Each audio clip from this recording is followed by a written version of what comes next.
Assalamualaikum warahmatullahi wabarakatuh.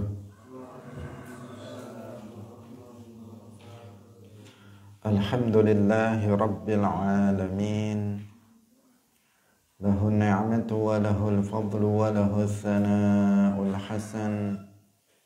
Wa salawatullahil barrir rahim wal malaikatil muqarrabin ala sayyidina wa maulana Muhammadin wa ala alihi wa ashabihi tayyibin tahirin. Allahumma la sahla illa ma ja'altahu sahla wa anta taj'alul hazna idza syi'ta sahla. Allahumma arzuqna al-ikhlasa fi niyyati wal qawli wal amal. Wa ba'du. Ila Nabiyil Mustafa sallallahu alaihi wasallam wa ikhwanihi minal anbiya'i wal mursalin wa syuhada'i was salihin, khususan ila sultanil awliya Syekh Abdul Qadir Al-Jilani wa Syekh Ahmad Ar-Rifa'i wa Syekh Baha'iddin An-Naqsyabandi wa Syekhina Abdullah Al-Harari wa ila arwahi muassisi jam'iyyati Nahdlatul Ulama Syekh Muhammad Hashim Ash'ari wa Syekh Bisri Sansuri wa Syekh Abdul Wahab Hasbuwah wa ila arwahi jami'i ahli al-qubur minal muslimin wal muslimat. Al-Fatihah. A'udzu billahi minasy syaithanir rajim. Bismillahirrahmanirrahim. Alhamdulillahi rabbil alamin. Ar-Rahmanir Rahim. Maliki yaumiddin. Iyyaka na'budu wa iyyaka nasta'in. Ihdinas siratal mustaqim. Shiratal ladzina an'amta 'alaihim ghairil maghdubi 'alaihim waladdallin. Amin. Hadirin hadirat kaum muslimin muslimat, pemirsa Madu TV rahimakumullah. Alhamdulillah, puji syukur kita sampaikan kepada Allah Subhanahu wa ta'ala. Dengan taufiknya kita semuanya bisa kembali berkumpul dalam majelis ilmu. Semoga Allah Subhanahu wa ta'ala menetapkan taufiknya untuk kita sehingga kita senantiasa bisa menghadiri majelis ilmu dan melakukan berbagai amal ketaatan lainnya, sehingga kita akan mendapatkan keselamatan dan kebahagiaan fid dunya wal akhirah. Amin ya rabbal alamin. Salawat dan salam semoga tetap terlimpahkan kepada makhluk termulia, yaitu Nabi Muhammad sallallahu alaihi wasallam, para sahabatnya, keluarganya, serta seluruh umat Islam yang mengikuti beliau ila yaumil qiyamah. Hadirin hadirat rahimakumullah. Pada pagi hari ini kita akan membahas tentang syarat sholat. Masih tentang syarat sah sholat. Kemarin kita membahas salah satu syarat sah sholat, yaitu menghadap kiblat.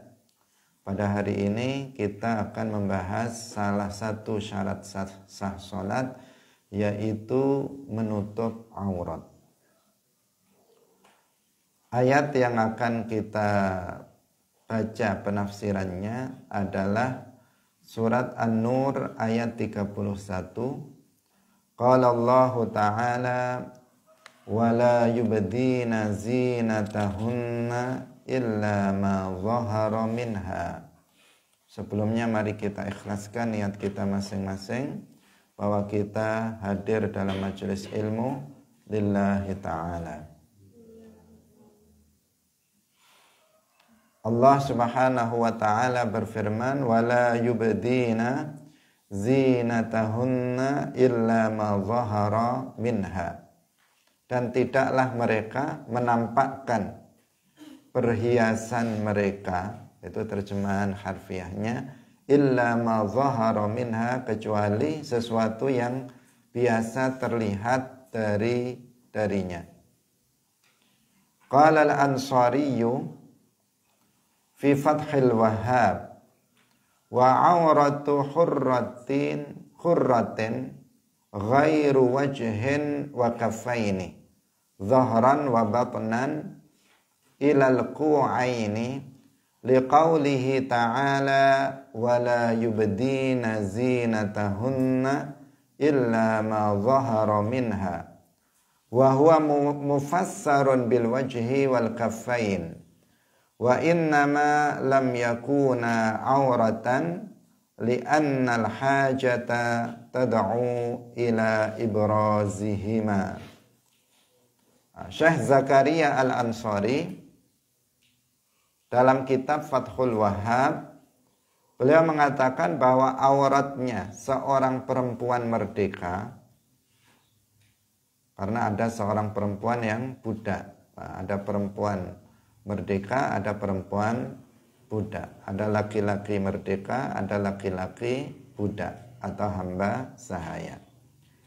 Auratnya seorang perempuan yang merdeka itu adalah selain wajah dan kedua telapak tangannya.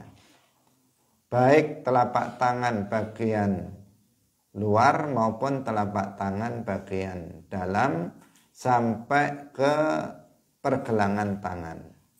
Ini berdasarkan firman Allah Subhanahu wa taala, wala yubdina zinatahunna illa ma zahara minha.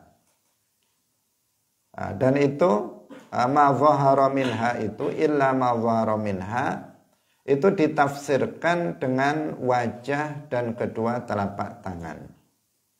Keduanya itu bukan aurat bagi perempuan yang merdeka karena kebutuhan bagi kaum perempuan untuk memperlihatkan keduanya. Hadirin hadirat rahimakumullah, di antara syarat sah salat itu menutup aurat. Kalau bagi laki-laki, sebelum kita bahas ke sini, auratnya itu adalah seluruh badan, itu adalah bagian di antara pusar dan lutut. Itu aurat laki-laki. Bagian badannya di antara pusar dan lutut. Pusar bukan aurat, lutut bukan aurat. Tetapi wajib keduanya untuk ditutup, baik pusar maupun lututnya.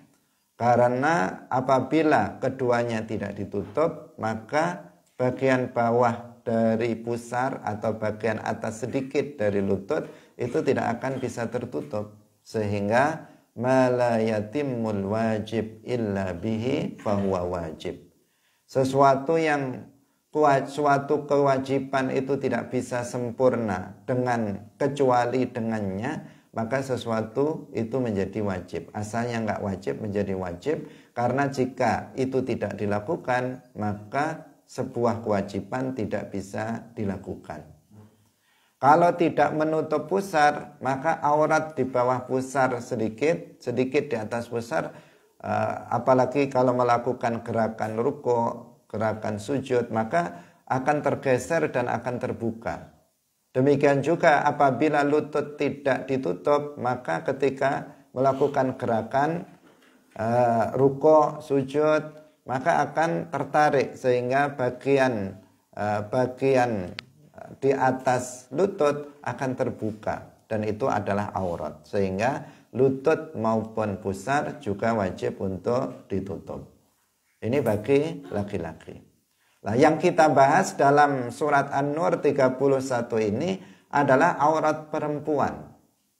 Dan aurat perempuan yang dibahas ini berlaku baik di dalam sholat maupun di luar sholat.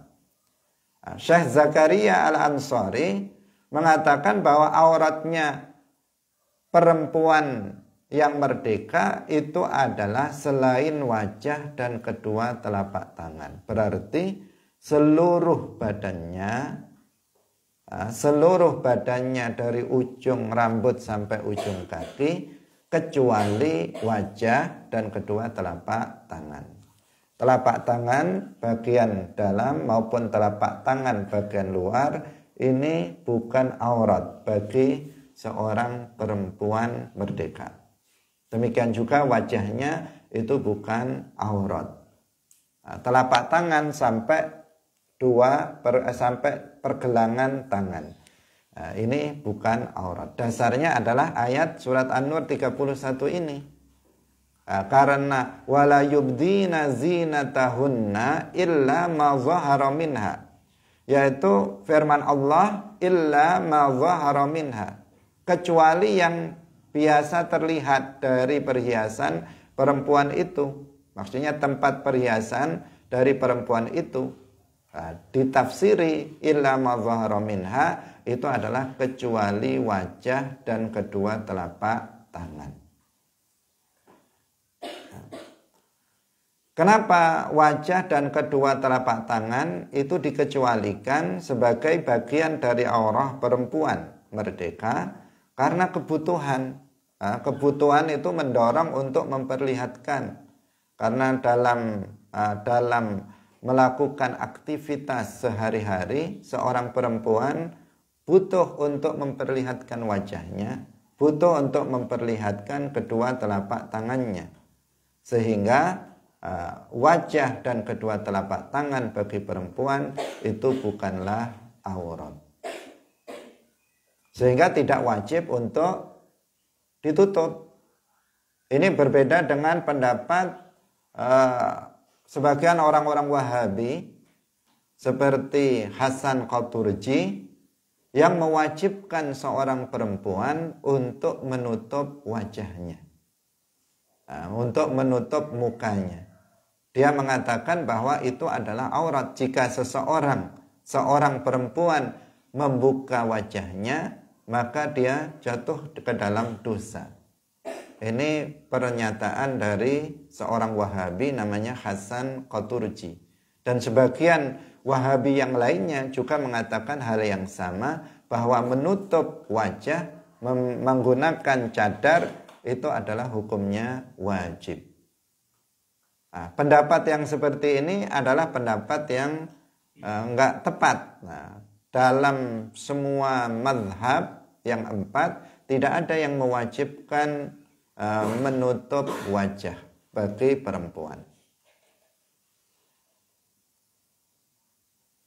Lalu bagaimana hukum seorang perempuan menutup wajahnya dengan cadarnya? Hukumnya adalah sunnah, bukan merupakan kewajiban.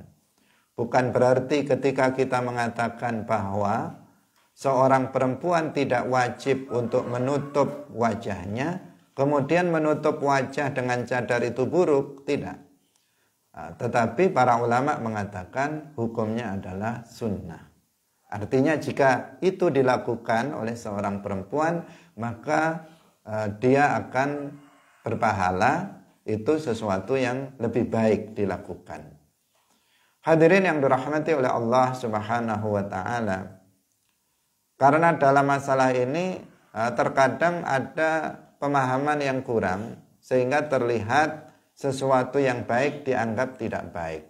Ditambah lagi tradisi misalnya menggunakan cadar, kalau di Indonesia ini banyak dilakukan oleh kelompok-kelompok yang menyimpang dari ahli sunnah wal jamaah.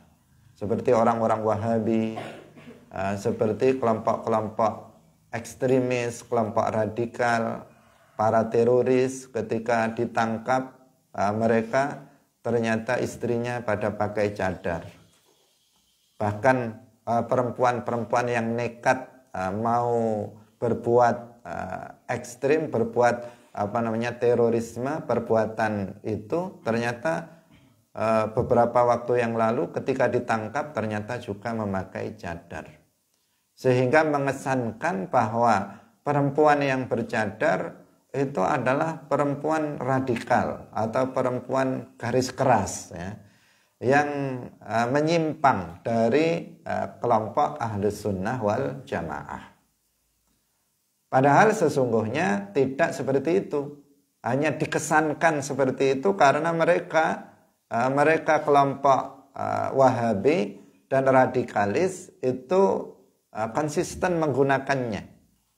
Sementara dalam Ahlus Sunnah wal Jamaah menggunakan cadar tidak wajib, tetapi hukumnya sunnah. Jika dilakukan silahkan dan itu lebih baik. Jika tidak dilakukan bukan masalah.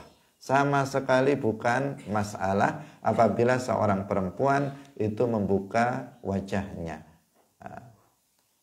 Di dalam sholat, demikian juga di luar sholat. Bukan masalah apabila dia membuka wajahnya. Kenapa? Ya karena para ulama telah bersepakat tentang hal itu.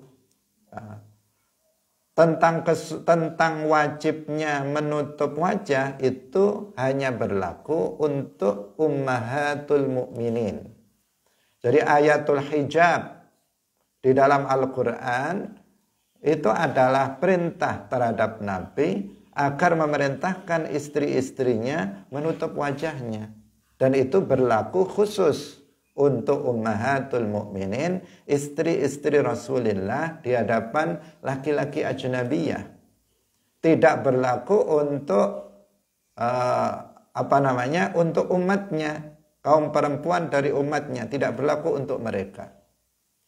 Tetapi disunnahkan mereka untuk menutup wajahnya. Para ulama telah mengutip ijma'. Ijma' itu artinya kesepakatan seluruh ulama mujtahid yang 4 tentang bolehnya seorang perempuan keluar rumah dengan membuka wajahnya. Dan ijma' itu adalah hujjah setelah Al-Quran dan hadis. Artinya kebenarannya itu adalah mutlak.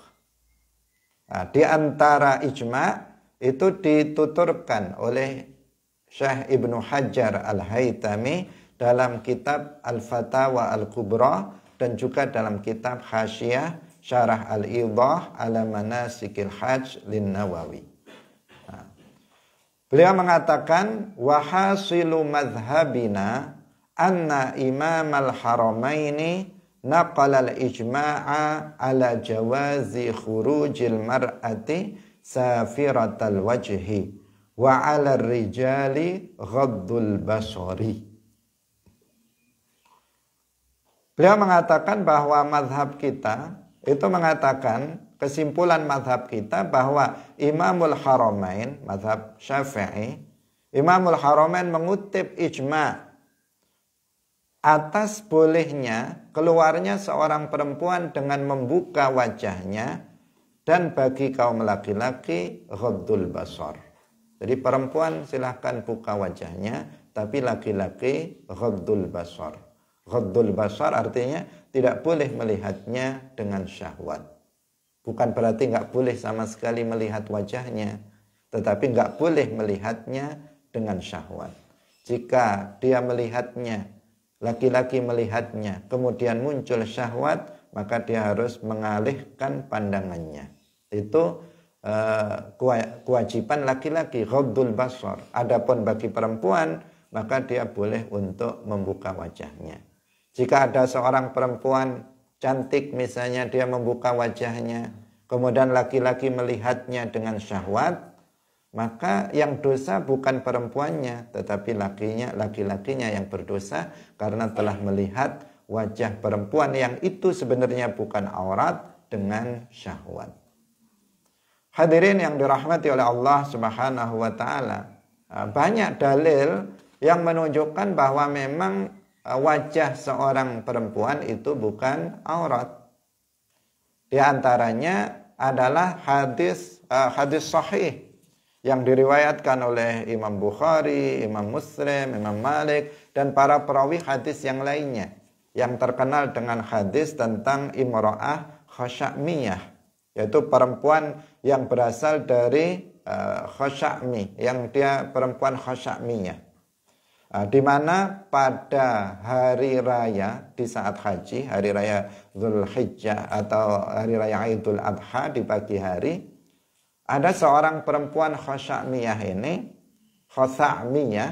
itu datang kepada Rasulullah Shallallahu Alaihi Wasallam dalam keadaan terbuka wajahnya.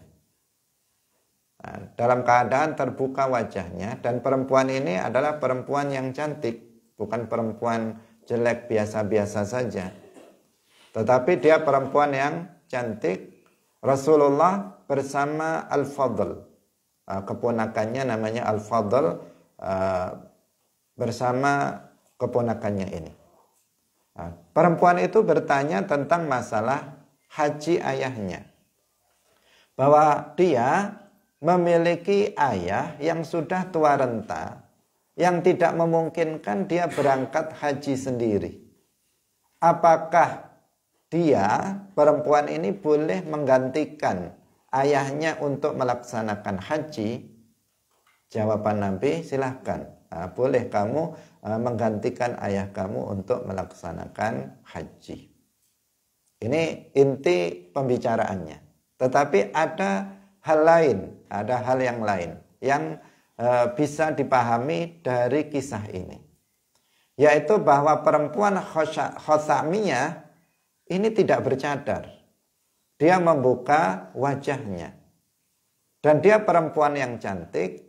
Di saat Rasulullah berbincang-bincang dengannya, Al-Fadl itu melihat wajahnya.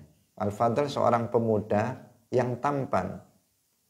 Dia melihat kepada wajah dari perempuan Khosa'miyah ini, dan perempuan Khosa'miyah ini juga memandang wajah Al-Fadl yang tampan dan cantik, saling berpandangan, saling berpandangan, dan terlihat muncul syahwat. Nabi melihatnya, Nabi melihat ada syahwat di situ, sehingga kemudian Nabi memalingkan muka dari Al-Fadl, dipalingkan begini, tidak boleh melihat, diteruskan melihat kepada perempuan Khosa'miyah ini. Dipahami di sini Nabi itu tidak memerintahkan kepada perempuan itu untuk menutup wajahnya. Nabi tidak mengatakan, wahai perempuan, kamu sudah bermaksiat, tutup kamu wajah kamu. Nabi nggak mengatakan begitu. Kamu harus tutup wajahmu, gara-gara wajah kamu itu, Fadl itu jadi memandang kamu dengan syahwat. Nabi tidak berkata seperti itu, tetapi Nabi memalingkan wajah Fadl. Fadl ini yang harus dipalingkan wajahnya, karena yang salah ini Fadl, karena dia memandang perempuan ajnabiyah dengan syahwat. Jadi dari sini apa? Laki-laki yang ghaddul basar, sementara bagi perempuan dia boleh menutup wajahnya. Seandainya boleh membuka wajahnya. Seandainya membuka wajah bagi perempuan itu diharamkan, niscaya Rasulullah Shallallahu Alaihi Wasallam akan mengingkari apa yang dilakukan oleh perempuan Khosa'miyah. Karena Nabi nggak mungkin mendiamkan sebuah kemungkaran. Nabi tidak mungkin mendiamkan sebuah kemaksiatan terjadi. Maka Nabi pastinya akan melarang perempuan itu membuka wajahnya, dan akan memerintahkan perempuan itu untuk menutup wajahnya. Tetapi nyatanya apa? Enggak, Nabi tidak melakukannya, tetapi Nabi memalingkan wajah dari Al-Fadl. Hadirin yang dirahmati oleh Allah Subhanahu wa taala, ini satu di antara sekian banyak dalil dan juga perkataan para ulama tentang bolehnya seorang perempuan membuka wajahnya. Hadirin rahimakumullah, menutupnya dengan cadar itu hukumnya adalah sunnah, bukan kewajiban. Dan kita tidak boleh mencela hal itu. Gara-gara pakaian yang seperti itu sering dipakai oleh kelompok radikal, oleh kelompok di luar ahlus sunnah wal jamaah, kemudian kita mencelanya. Seperti halnya tidak isbal dalam berpakaian. misalnya pakai celana cingkrang atau pakai sarung cingkrang, itu bukan sesuatu yang buruk. Nah, bahkan itu adalah bagian dari sunnah. Maka nggak boleh kita mencela celana cingkrang atau sarung cingkrang gara-gara yang sering melakukan itu adalah orang Wahabi yang akidahnya sesat. Nah, kita mencela Wahabi itu, kita mentahdzir Wahabi, memperingatkan bahaya Wahabi, itu bukan karena mereka pakai celana cingkrang. Bukan karena mereka itu berjenggot. Bukan karena perempuannya bercadar, bukan. Tetapi kita mencela Wahabi karena akidahnya adalah akidah yang sesat, menyesatkan, akidah yang kufur, akidah Yahudi. Karena akidahnya itu sangat buruk dan sesat, menyesatkan, karena itu kita mentahdzir mereka. Kita tidak mencela pakaiannya, kita tidak mencela cadarnya, kita tidak mencela jenggotnya. Jenggot kita semuanya punya. Para masyayikh, para kiai banyak yang punya jenggot. Masa dicela jenggotnya? Sebagian kiai kita juga, ya sebagian besar kiai kita juga pakaiannya pasti di atas mata kaki. Meskipun tidak terlalu tinggi seperti yang biasa mereka lakukan. Tetapi tetap memang kita dalam berpakaian, bercelana atau bersarung, harus berada di atas mata kaki, nggak boleh di bawah mata kaki, karena hukumnya makruh jika tujuannya bukan untuk sombong. Jika tujuannya sombong seperti yang dilakukan sebagian orang Arab, maka ini hukumnya adalah haram. Hadirin yang dirahmati oleh Allah Subhanahu wa taala. Nah, ini berkaitan sehingga perlu untuk kita jelaskan. Jadi karena kebutuhan, maka wajah dan kedua telapak tangan ini bukan bagian dari aurat seorang perempuan yang merdeka. Ini dalam kitab Fathul Wahhab, kitab fikih. Kemudian kita baca lagi dalam kitab Nihayatul Muhtaj. Qala Ramliyu fi Nihayatil Muhtaj. Qala Ibnu Abbasin wa Aisyatu huwal wajhu wal kaffan. Wali'annahuma law kana auratan fil ibadati lamma wajaba kashfuhuma fil ihrami. Al-Imam Ar-Ramli dalam kitab Nihayatul Muhtaj mengatakan, Ibnu Abbas dan Aisyah radhiyallahu anhuma mengatakan bahwa yang dimaksud dengan ma dhahara minha illa ma dhahara minha itu adalah wajah dan kedua telapak tangan. Wajah dan kedua telapak tangan. Kenapa? Karena keduanya, wajah dan kedua telapak tangan, seandainya keduanya itu aurat dalam ibadah, maka tentunya wajib untuk membuka keduanya dalam ihram. Tapi nyatanya tidak boleh seorang perempuan untuk menutup wajahnya dalam ihram. Kalau seorang perempuan sedang ihram haji atau sedang ihram umrah, nggak boleh dia memakai cadar. Dia harus buka, harus dia buka. Padahal ihram haji atau umrah itu adalah ibadah. Itu adalah ibadah. Kenapa? Seorang perempuan yang sedang ihram wajib membuka wajahnya dan tidak boleh menutupnya, karena itu menunjukkan bahwa wajah bukan aurat. Seandainya aurat, maka dalam ihram juga wajib untuk ditutup dan tidak boleh untuk membukanya. Tapi kenyataannya malah sebaliknya, harus dibuka ketika ihram. Kalau aurat kenapa harus dibuka? Kalau aurat mestinya ditutup, bukan dibuka. Tapi nyatanya dalam ihram justru seorang perempuan harus membuka wajahnya. Maka ini adalah dalil selain ayat, ya. Ini secara akal itu membuktikan bahwa wajah seorang perempuan itu dan juga kedua telapak tangannya itu bukanlah aurat. Karena harus dibuka ketika ihram. Hadirin yang dirahmati oleh Allah Subhanahu wa taala. Qala An-Nasafiyyu fi tafsirihi. Nah, sekarang kita membaca tafsir An-Nasafi. Yang ini madhabnya adalah Hanafi. Sehingga kita melihat perspektif yang berbeda nanti tentang aurat seorang perempuan. Wala yubdina zinatahunna. Az-zinatu, karena tadi kalau kita terjemahkan secara harfiah itu agak ada kejanggalan ya, ada agak kejanggalan. Ketika dikatakan wala yubdina zinatahunna illa ma zahara minha, dikatakan secara terjemah harfiah, dan mereka kaum perempuan tidak memperlihatkan perhiasannya kecuali sesuatu yang biasa tampak dari perhiasan itu. Berarti yang di sini seakan-akan yang nggak boleh itu apa? Memperlihatkan perhiasan. Padahal memperlihatkan perhiasan boleh apa enggak? Ya boleh saja. Misalnya kamu perempuan punya gelang, ini gelang saya. Boleh apa enggak bilang begitu? Ya boleh. Kenapa enggak boleh?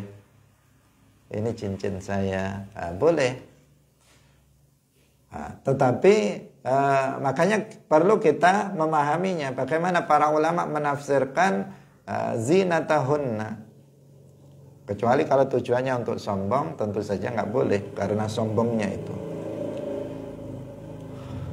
Az-zinatu ma tazayyanat bihil mar'atu min huliyyin au kuhlin au khidabin.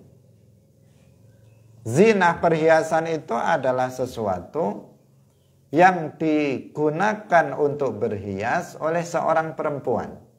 Itu namanya zina, perhiasan. Diterjemahkan perhiasan, yaitu sesuatu yang digunakan untuk berhias oleh seorang perempuan. Baik itu berupa perhiasan emas, perak, itu seperti gelang, seperti cincin, seperti kalung dan sebagainya. Itu namanya khuli. Ataupun berupa celak mata misalnya, atau berupa berupa khidab, berupa celup, atau berupa semir dan semacamnya. Wal makna itu namanya apa? Zina. Yang tadi itu namanya zina, perhiasan. Bukan hanya emas perak, tetapi pokoknya digunakan untuk maca, untuk berhias oleh seorang perempuan, itu namanya zina. Wal makna wala yudhirna mawadhi'az zina. Perhatikan, dan makna ayat itu bukan memperlihatkan perhiasan, tetapi maknanya adalah dan hendaknya tidak atau tidak boleh bagi kaum perempuan untuk memperlihatkan tempat dari perhiasan. Jadi tempatnya perhiasan itu yang nggak boleh diperlihatkan, bukan perhiasannya. Idharu aini zina wahyal khulliyu wa nahwuha mubahun. Karena memperlihatkan benda perhiasannya seperti cincin, seperti gelang dan sebagainya, itu boleh dalam syariat Islam, boleh, nggak ada keharaman. Maka yang dimaksud di situ adalah memperlihatkan tempatnya perhiasan itu. Kalau kalung tempatnya perhiasan di mana? Di leher. Berarti lehernya jangan diperlihatkan. Kalau gelang, mana tempat perhiasan? Tempatnya ya di tangan, di sini. Maka nggak boleh tempatnya itu diperlihatkan, karena itu bagian dari aurat. Nah, maksudnya kayak seperti itu. Fal muradu biha mawadhi'uha au idharuha. Au idharuha wa hiya fi mawadhi'iha. Yang dimaksud di sini adalah tempatnya perhiasan atau memperlihatkan perhiasan ketika perhiasan itu berada di tempatnya. Itu yang nggak boleh. Intinya apa? Tempatnya. Jadi bisa nggak ada perhiasannya, di tangannya nggak ada perhiasannya. Kemudian dia buka tangannya, diperlihatkan. Nah, ini namanya memperlihatkan auratnya, ini memperlihatkan tempat perhiasan, atau dibuka kerudungnya, diperlihatkan lehernya. Itu namanya memperlihatkan tempat perhiasan. Atau memang memperlihatkan perhiasan, tapi perhiasannya itu berada di tempatnya. Bukan apa? Bukan gelangnya dicopot, ini gelang saya. Bukan begitu. Tetapi gelangnya ada di sini, kemudian diperlihatkan, ini gelang saya. Nah, sehingga terlihat apa? Tangannya, pergelangan tangannya. Itu yang nggak boleh. Itulah yang dimaksud wala yubdina zinatahunna.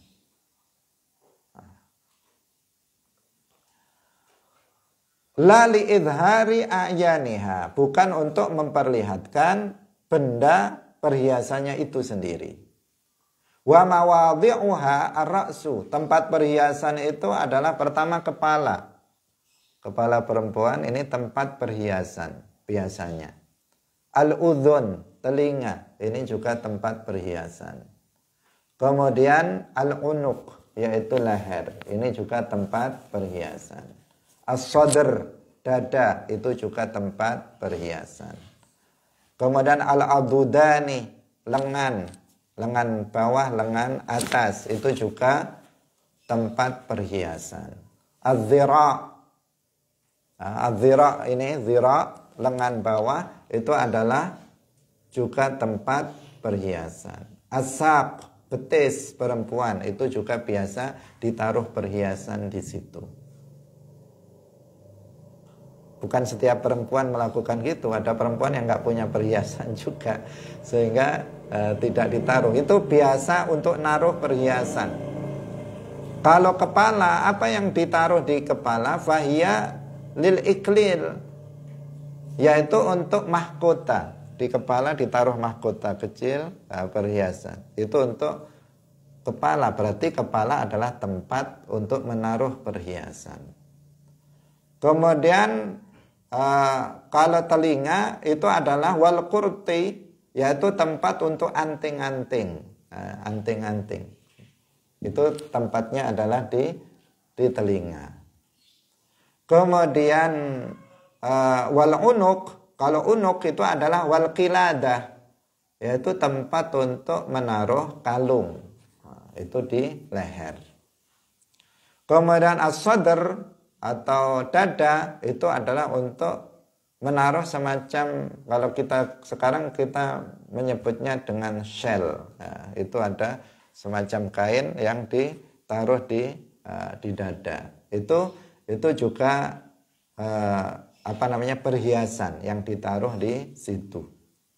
Kemudian kalau di lengan dan lengan atas dan bawah ada biasanya gelang ditaruh di sini atau yang ada di sini. Itu bagi perempuan biasa seperti itu, perhiasannya diletakkan, posisi-posisi perhiasannya. Kemudian as-saq, yaitu betis, biasanya di situ ada gelang kaki. Nah, diletakkan gelang kaki di betis. Nah, jadi itu letak-letak perhiasan. Berarti letak-letak perhiasan itu adalah nggak boleh dibuka. Kepala nggak boleh dibuka, kemudian telinga nggak boleh dibuka, leher nggak boleh dibuka, dada nggak boleh dibuka, lengan bawah, lengan atas tidak boleh dibuka, kemudian betis tidak boleh dibuka.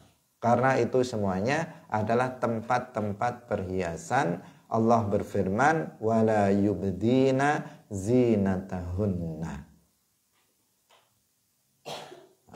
Tapi illa ma dhahara minha, kecuali yang biasa tampak dari perhiasan itu. Artinya tempat-tempat perhiasan yang biasa tampak,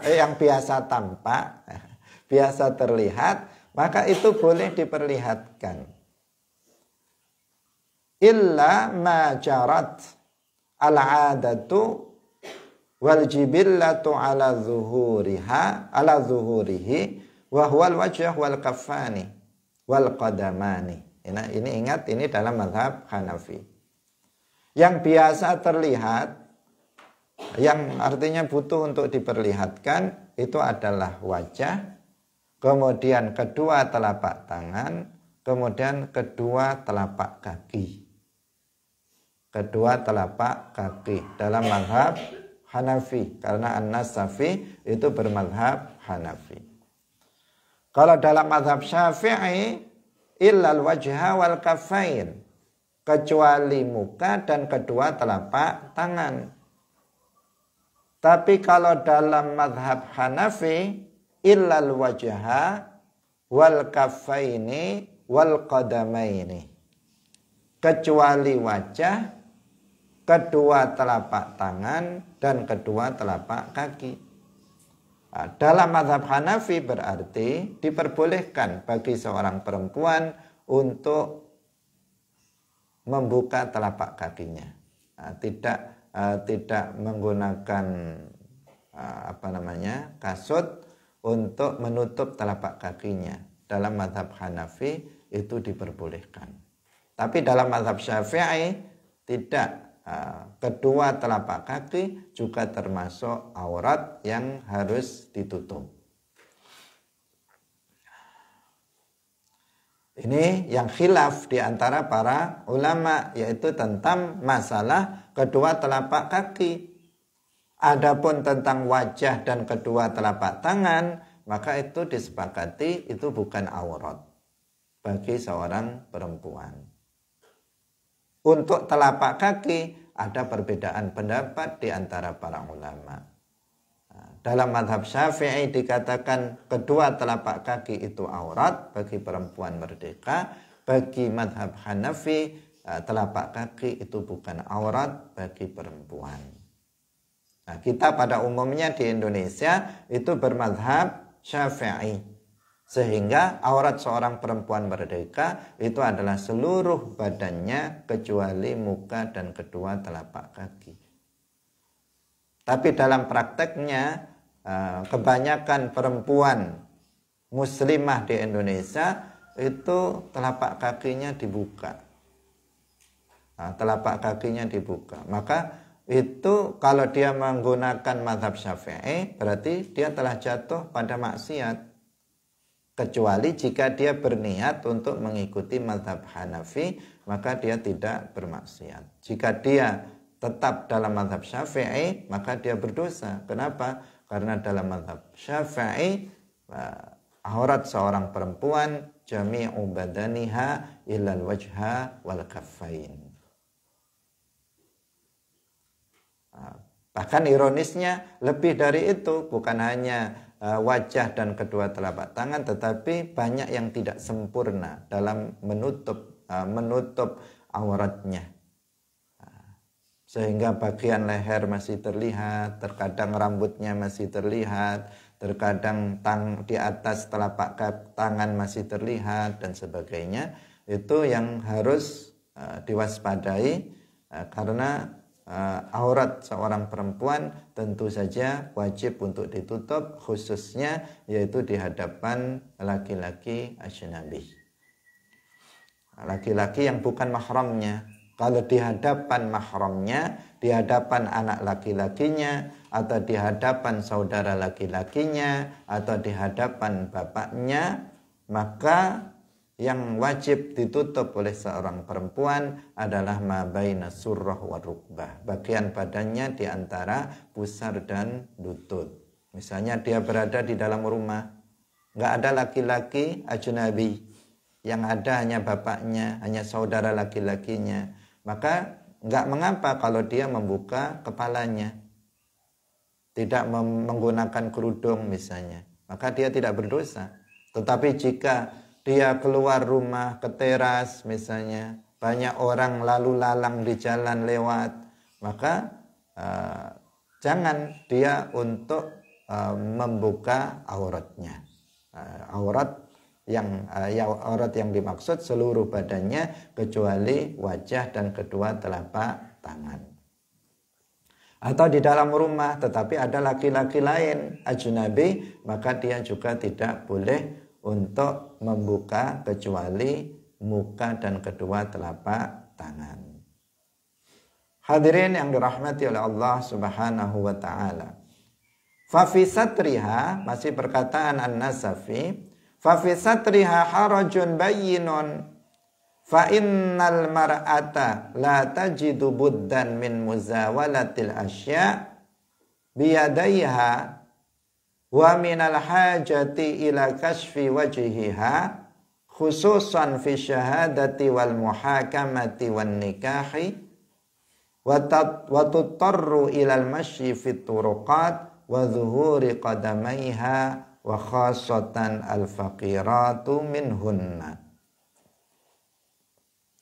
Menutup tiga ini, wajah, kedua telapak tangan dan kedua telapak kaki, ini sulit bagi perempuan. Menutupnya itu ada kesulitan bagi perempuan. Kenapa? Kalau seorang perempuan itu kan sangat butuh telapak tangan untuk melakukan aktivitas pekerjaannya sehari-hari. Kalau telapak tangan harus ditutup, terus bagaimana dia mau masak, dia mau potong-potong apa, dia mau melakukan pekerjaan yang pada umumnya kaum perempuan, apalagi dia berada di rumah, pekerjaan-pekerjaan rumah, itu butuh telapak tangan ini untuk melakukan aktivitas kegiatannya. Maka kalau harus ditutup, ya ini akan memberatkan bagi perempuan. Karena itu telapak tangan boleh dibuka. Tidak, ini bukan aurat. Kemudian wajah itu dibutuhkan, wajah itu khususnya dalam persaksian. Dia menjadi saksi dalam persaksian di pengadilan misalnya atau selainnya, dia butuh untuk diperlihatkan wajahnya. Atau dalam pernikahan itu juga butuh untuk diperlihatkan. Sehingga bahkan ada syariat namanya nazar, nontoni dalam bahasa Jawa, nontoni. Sebelum menikah didatangi dulu perempuannya, dilihat wajahnya, dilihat telapak tangannya. Itu juga bagian dari syariat. Untuk memastikan nggak salah. Karena banyak sekarang orang menikah salah. Setelah dinikah ternyata sama-sama laki-lakinya. Iya, kan terjadi. Sering terjadi berita, ada berita sudah menikah. Ternyata istrinya adalah laki-laki. Ini gawat. Sehingga apa? Karena kebutuhan dalam menikah, ya dilihat wajahnya, dilihat telapak tangannya. Itu sudah mewakili. Melihat wajah dan kedua telapak tangan sudah mewakili keseluruhan. Dari wajah sudah bisa dilihat semuanya. Dari kedua telapak tangan juga bisa dilihat. Oh, perempuan ini suka aktif, suka bekerja. Ini perempuan pemalas, sudah dilihat dari tangannya. Kemudian dari wajahnya juga dilihat, dari matanya, dari hidungnya, sudah bisa dilihat tergambar semuanya. Sehingga cukup dengan melihat keduanya, tidak lebih. Tidak lebih dari itu. Kalau melihat lebih dari wajah dan kedua telapak tangan, maka jelas itu sesuatu yang diharamkan, meskipun perempuan itu akan dinikahinya. Meskipun akan dinikahinya tetap diharamkan. Yang boleh hanya melihat kepada wajah dan kedua telapak tangan. Dibutuhkan di saat seseorang akan menikahinya. Kalau kaki diperlukan ketika dia berjalan. Ketika dia berjalan, khususnya di sini dikatakan al-faqiratu minhunna. Perempuan-perempuan yang fakir dari kaum umat Islam, muslimat, dia butuh kakinya untuk dibuka dalam kegiatan aktivitas sehari-harinya, dalam berjalan kemana-mana. Kalau perempuan yang kaya, pada umumnya dia banyak di rumah, dia banyak di rumah pun ada pembantu yang membantu pekerjaannya. Kalau kakinya kemudian ditutup, bukan masalah bagi dia. Tetapi bagi perempuan yang dia harus ke sawah misalnya, dia harus bekerja ini dan itu, maka dia butuh untuk membuka kakinya. Kalau pakai kaos kaki terus jadinya susah. Ini dalam mazhab Hanafi. Dalam mazhab Hanafi. Sehingga dalam mazhab Hanafi, telapak kaki itu juga tidak tergolong sebagai aurat. Tapi dalam mazhab Syafi'i, sekali lagi kita tegaskan, dalam mazhab Syafi'i, telapak kaki itu adalah aurat bagi seorang perempuan. Yang bukan aurat itu hanya wajah dan kedua telapak tangan. Hadirin yang dirahmati oleh Allah Subhanahu wa taala, masih kita akan membahas tentang aurat seorang perempuan pada ayat penjelasan ayat Al-A'raf 31. Tetapi karena waktunya sudah mepet, maka insya Allah akan kita lanjutkan dalam pertemuan berikutnya. Barakallahu fikum, wallahul muwaffiq ila aqwamit thoriq. Wassalamualaikum warahmatullahi wabarakatuh. La ilaha illallah. Allahumma salli ala sayyidina Muhammad wa ala alihi wa sahbihi wa sallim. Rabbi ghfirli wa liwalidayya wa lil mu'minina wal mu'minat.